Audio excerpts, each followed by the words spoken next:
bien, vous savez qu'en ce moment, la chirurgie fait des progrès extraordinaires. Enfin, vous savez que moi, je chine souvent les docteurs, mais vraiment, ils font des choses extraordinaires. L'autre jour, il y a un monsieur qui a eu un accident d'auto, mais alors, accident, vraiment un gros accident.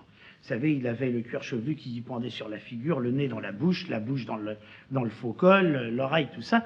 Il avait le bras cassé, ça tenait plus que par un lambeau de chair, les jambes broyées. Et puis alors, je m'excuse de ce détail,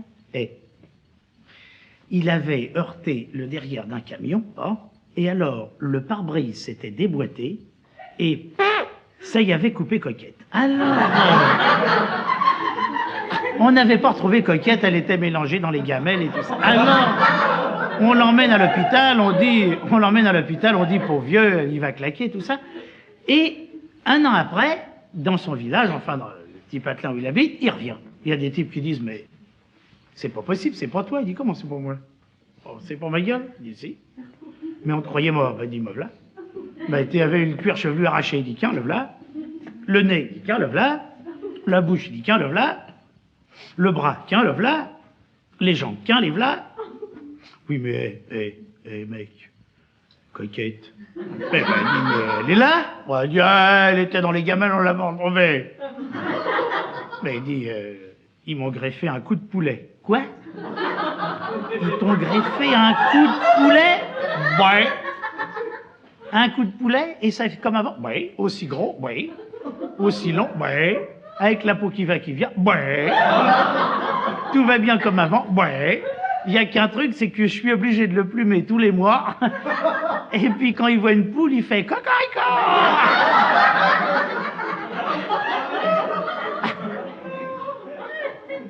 Autant je vais vous raconter une histoire d'un autre genre. Voilà, c'est une histoire, c'est un monsieur et une dame qui sont couchés dans un lit et qui sont en train de faire ce qu'on appelle communément l'amour. Il y a un très beau coup de travail au tapis. C'est du t'en veux, n'en v'là, je t'en demande et je t'en redonne, toc et mordé, entre long baronne, c'est complet, on n'entend plus personne. Alors là, ils ont fait à peu près tout, ils ont fait le feu d'artifice du 14 juillet, ils ont fait... Enfin, ça a été vraiment formidable. Et au moment précis où commence l'histoire, ce monsieur et cette dame viennent de toucher au fond du tréfond, du surfond du bonheur. C'est-à-dire qu'ils viennent de pousser le « ah !» qui fait que les voisins tapent à la cloison. « Fais ben, nom de Dieu, on va se taire un peu là-dedans, oui ! Vous allez vous reposer un peu, tant d'imbéciles.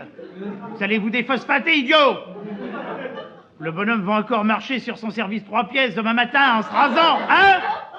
Et la bonne femme, elle va marcher entre parenthèses, un crétin, posez-vous un peu, imbécile. » Alors, n'écoutant que les sages conseils des voisins, ce monsieur et cette dame songent à se séparer momentanément et charnellement l'un de l'autre. Mais, et c'est là qu'est tout le nœud de l'histoire, si j'ose m'exprimer ainsi, au moment où ce monsieur et cette dame songent à se séparer momentanément et charnellement l'un de l'autre, il se produit une sorte de phénomène physiologique heureusement rare, mais qui se produit quand même de temps à autre, une sorte de phénomène dit de contraction intempestive des organes intéressés, une sorte de phénomène de le coup du, vous savez, le coup de la tapetara, le pied jaloux, vous savez, le monsieur fait, eh ben nom de Dieu, eh ben là chez moi, alors voyons, alors on recommencera tout à l'heure, maintenant c'est fini, je vous demanderai juste de quoi coller un timbre, alors voyons, c'est terminé, c'est pas de la mauvaise volonté, croyez-le moi, mais c'est fini, rien à faire, comme on dit vulgairement en termes de mécanique, il est entièrement pris dans la masse. Alors, il se dit, ce phénomène est certainement dû à des influences nerveuses excessives, donc du calme. Alors il tapote le mur pendant une vingtaine de minutes en chantonnant un petit air.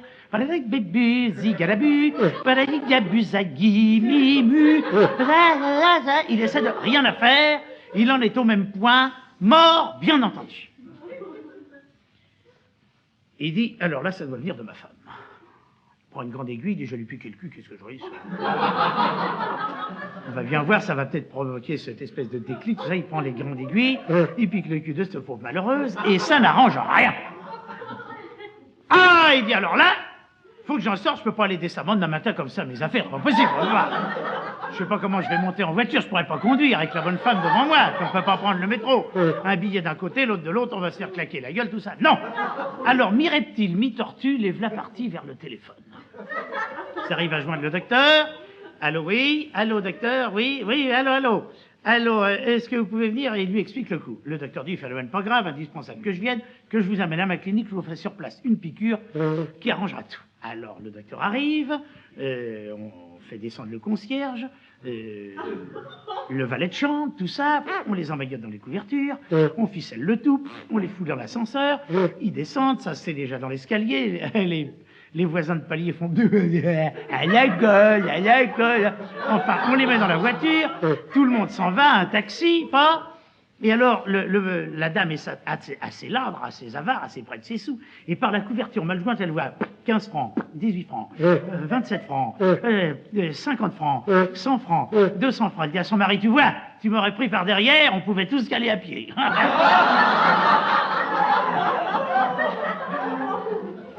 C'est une histoire qui se passe à un grand conseil de révision, très grand conseil de révision. Il y a le président du conseil de révision, le vice-président du conseil de révision, le général commandant le corps d'armée, le médecin militaire principal commandant la région militaire de santé, il y a le maire, l'adjoint au maire, le préfet, le jeune sous-préfet, des médecins auxiliaires, des infirmiers, des infirmières, la toise, le verre pour faire pipi, tout ça, enfin bon, tout est là. Et tout le monde passe le conseil de révision, comme d'une façon générale, on passe le conseil de révision, c'est-à-dire à poil et les bossus jusqu'à la ceinture. Alors là, il y a un gars qui se présente devant le conseil de révision, tout nu, et en l'apercevant, le président du conseil de révision dit, vous voyez à peu près dans quel état pouvait être ce monsieur, il est assez difficile à décrire pour rester dans la décence normale, il dit, eh ben, espèce de dégueulasse, vous n'avez pas fini? Présentez comme ça devant le conseil de révision, espèce de salaud! Je sais pas, moi, faites quelque chose, trempez-vous dans l'eau froide, arrangez ça, dégueulasse, allez, foutez le camp, on passerait tout à l'heure, espèce de salaud, dégoûtant, vous pouvez pas vous présenter comme tout le monde, non? Alors le gars s'en va, il revient après, il est toujours dans le même état. Ah, enfin le président du conseil de révision, foutez-moi le camp. Maintenant c'est la dernière fois, vous savez que si vous ne vous présentez pas dans un état décent devant le conseil de révision, vous irez en prison, salaud. Alors le type s'en va, alors là, il n'y a presque plus personne. Il revient, c'est toujours pareil. Ah, enfin, le président du conseil de révision. Gendarme, arrivez ici. Emparez-vous de cet homme et foutez-le en tôle. Non, mais que ça signifie ça? Vous ne pouvez pas vous présenter dans un état décent devant le président du conseil de révision? Et l'autre fait si, mais alors faites sortir le jeune sous-préfet.